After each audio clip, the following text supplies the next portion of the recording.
Risk response strategies and risk management concepts. Let's walk through risk response strategies and risk management concepts you'll need to recognize for the Security Plus exam.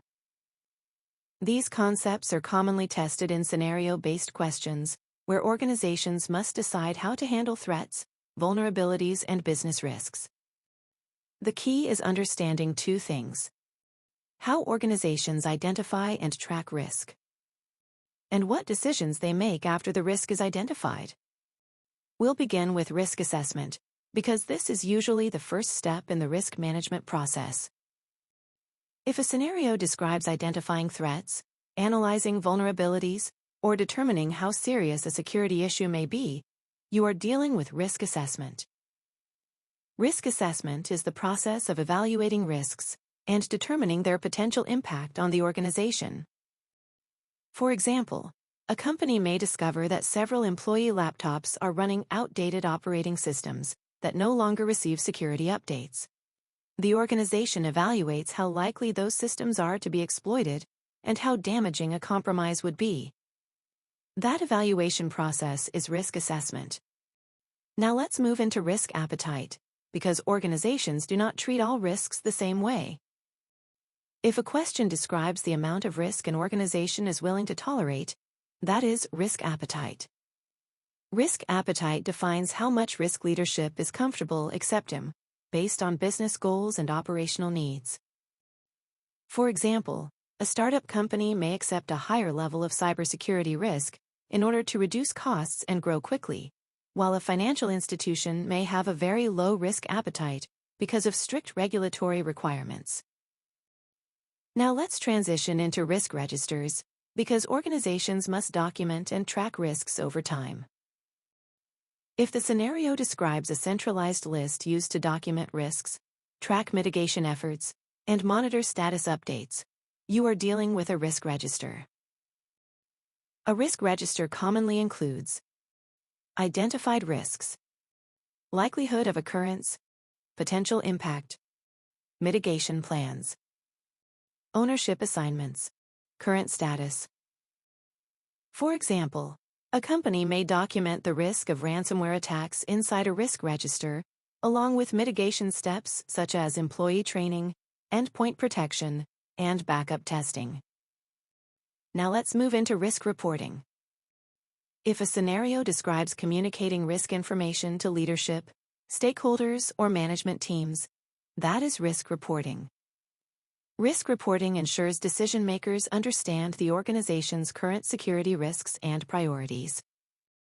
For example, a Chief Information Security Officer, or CIO, may present a quarterly report to executives explaining the organization's highest cybersecurity risks and ongoing mitigation efforts. Now let's transition into the 4 major risk response strategies, because this is one of the most heavily tested Security Plus areas. We'll begin with risk mitigation. If a scenario describes reducing the likelihood or impact of a threat by implementing security controls, you are dealing with mitigation. Mitigation reduces risk but does not necessarily eliminate it completely. For example, a company may deploy multi-factor authentication, firewalls, and endpoint detection software to reduce the risk of unauthorized access. Those controls are forms of risk mitigation. Now let's move into risk transfer. If the question describes shifting the financial burden or responsibility of a risk to another organization, that is risk transfer.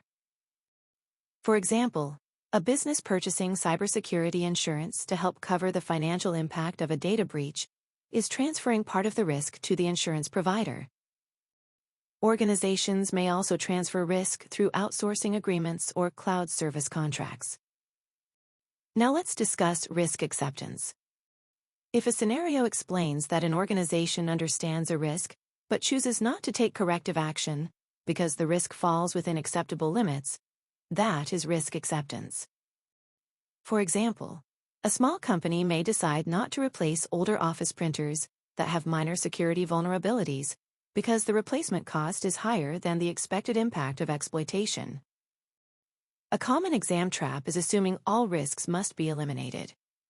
In reality, organizations often accept lower-level risks when mitigation costs outweigh the benefits.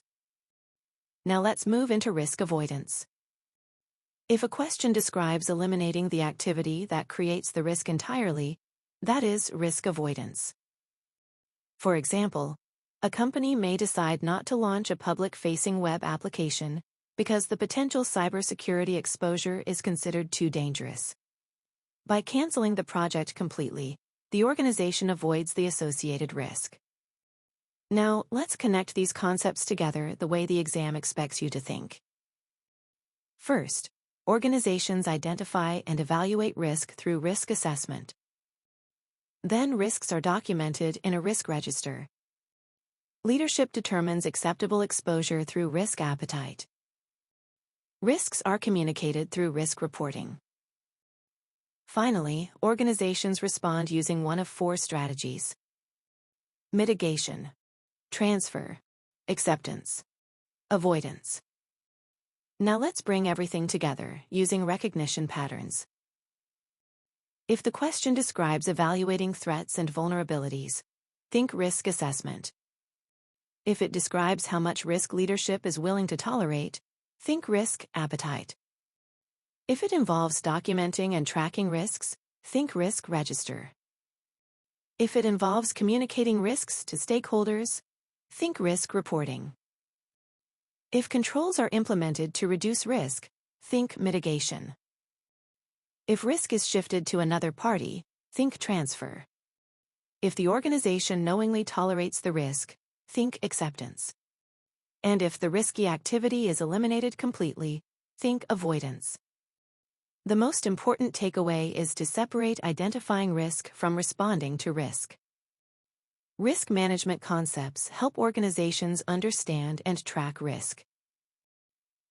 Risk response strategies determine what the organization decides to do about it. If you can recognize those distinctions and connect them to real-world business decisions, you'll be able to quickly eliminate incorrect answers and confidently select the correct concept on the exam.